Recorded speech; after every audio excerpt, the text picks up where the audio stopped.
You have IOM, which also deals with the migration issues, but there is a legal distinction between being a refugee and migrant. And refugee is specifically referring to somebody, is the status that you get as asylum seeker, as a person who's persecuted because there was a genocide, there was a war, or there was any sort of conflict or persecution that would be dangerous for that person. Whereas a migrant could be an economic migrant. So still it's a relevant issue. The person may be facing climate change or drought or things like that and wants to have a better life. So is not immediately in the danger.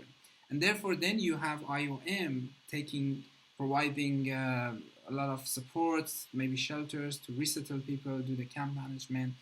But when we talk about refugees, we talk about people who has given this status because their life was immediately under the threat. They would die basically if they were staying in their place.